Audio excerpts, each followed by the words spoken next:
Hello, and welcome to Beatrice Weekly Health Tips. I'm going to talk to you today about Lyme disease. Lyme disease is such a prevalent disease now. We have, I believe, a real epidemic of Lyme infections, and the question we need to ask ourselves is why? Why do we have so many patients, so many people suffering from Lyme disease, knowing that Lyme has always existed? They found a mummy in the German Alps, and this mummy had Lyme. The person was about between 40 and 50 years old. It died from a wound and not from Lyme, but it was a carrier for Lyme. So what does it mean? Why is it that nowadays we have not only so many carriers, but most importantly, we have so many people suffering from it? I believe that the very first reason are nutritional deficiencies. We are suffering from a lack of nutrients, being vitamins that you find in fruits and veggies, but also from protein, from minerals, from collagens, and again, that's where you find very useful to drink broths, to have collagen, to consume fermented vegetables, so you can have not only probiotics, but abundance of vitamin C, etc. I think the number two reason is the environmental toxicity. We are surrounded by so much poison. It's just unbelievable. So many things are aggressing our bodies day in and day out. About 10% of fetus were found positive to have spirochete, the bacteria that is responsible for Lyme disease. Glyphosate, as you know, the main ingredient in Roundup Ready, and very powerful pesticides, insecticides, is known to affect us greatly. But what you may not know is that it impairs the sulfation and methylation. So it impairs the body's ability to detoxify properly. It also helps Clostridium difficile to grow in the gut flora. Clostridium is a very difficult bacteria to eradicate if you have an infection. We are also invaded by electromagnetic frequencies. EMFs are known to damage the cell walls. They're known to affect mitochondria and DNA. We also have skincare products that are extremely toxic, between hair product and nail product and polish. It's just incredible what we're breathing and what we're putting in our bodies, and we don't even think that it's penetrating through the skin, through the lungs, into the bloodstream, everywhere, including your brain. And we have heavy metals. Heavy metals are prevalent, of course, everywhere in the pollution, but also in your mouth because of amalgams that are made with mercury, aluminum, cadmium, and the likes that are toxic for the body. I believe we have an epidemic of Lyme because we have a breach of protective barriers. We have gut barrier, skin barrier, lungs barrier, and even a blood-brain barrier. But these barriers are getting weaker because of all the things that I just mentioned. And on top of that, we can see an epidemic of parasites. Parasites, in fact, are there for a reason. They're there to try to chelate heavy metals. They're there to try to control infections such as Lyme or herpes viruses. So we have more and more people suffering from different kinds of parasites. Now, what's the best way to prevent and to avoid having Lyme infection? Well, the first thing is to eat according to GAPS or to Western Price. You want to have a nutrition that is rich in nutrients. So you need broth, you need fermented food, you need fats, you need organ meat, you need fruits and vegetables, you need to eat organic, you need to be outside and in the fresh air. All of that is necessary. You could take some plants that are going to protect your immune system. If, for example, you know that you're going to be out and about in the boondocks, hiking or whatever. You could take astragalus, very powerful herb, up to 1,000 milligrams a day for an adult. You can take andrographis, 400 milligrams 3 times a day. Very useful to help your immune system do its work. Cat's claw is also very useful, and vitamin C. I like vitamin C that comes from plants and fruits. So there's two sources. Either it's coming from acerola cherries or it comes from amla, an Indian herb. You can find those online, of course.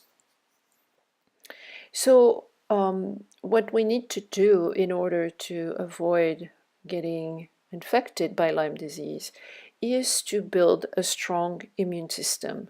And what society has been doing since World War II is to deplete its immune system. We have used and abused vaccines and antibiotics, and we've tried to sterilize everything. And by sterilizing everything, we are not helping the immune system of the child to develop and to train.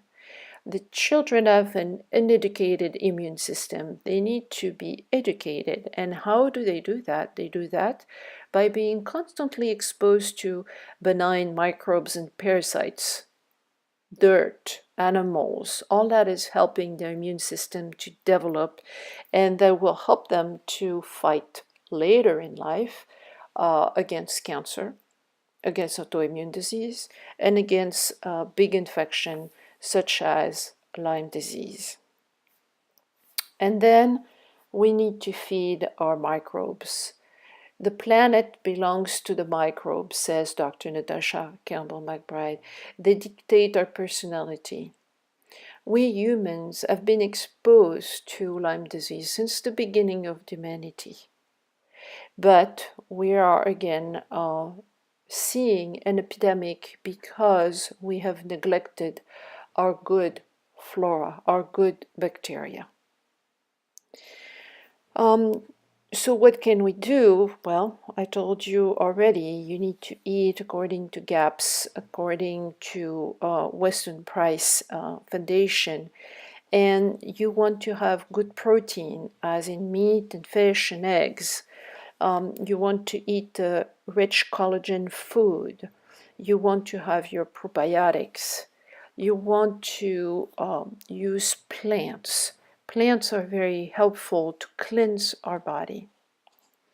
You have to also embrace minute infections, especially if you have children.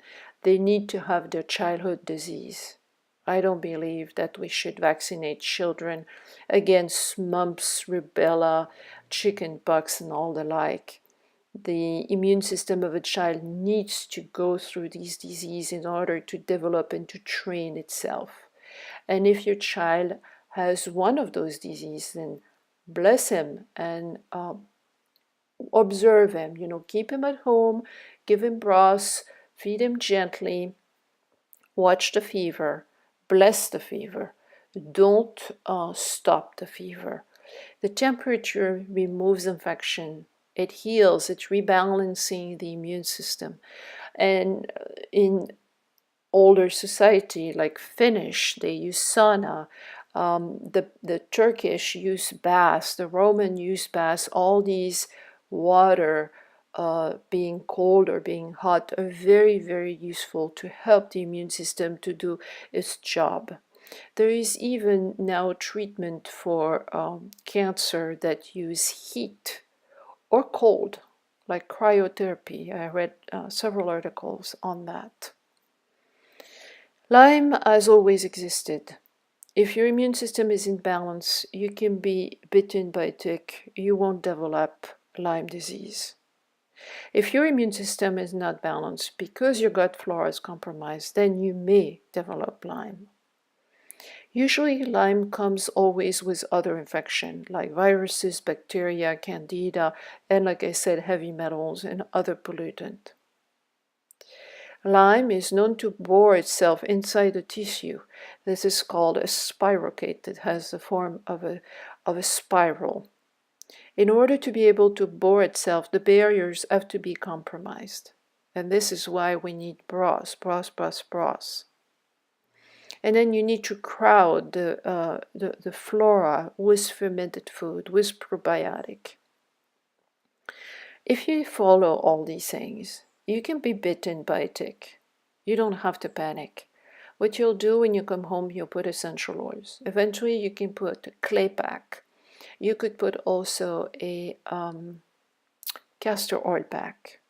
All these things are very useful to help your body locally deal with this little inflammation that the bite may have displayed. But there's no need to panic if you're healthy. If you're not healthy, then you need to get on a regimen of herbs and anti-infectious right away. There's a time for antibiotic.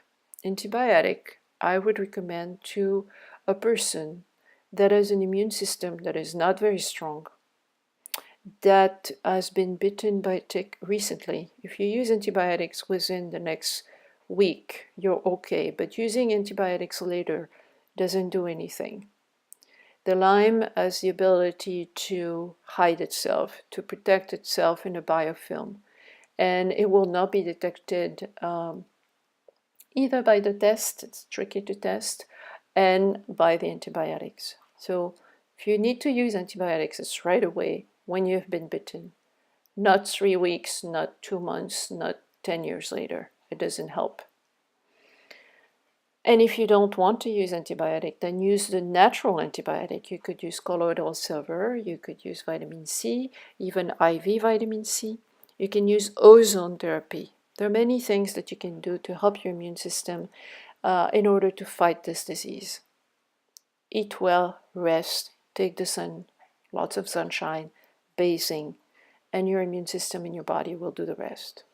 Okay, so I hope this is helpful for you, and don't hesitate if you have questions or comment to leave them below either on Facebook or YouTube.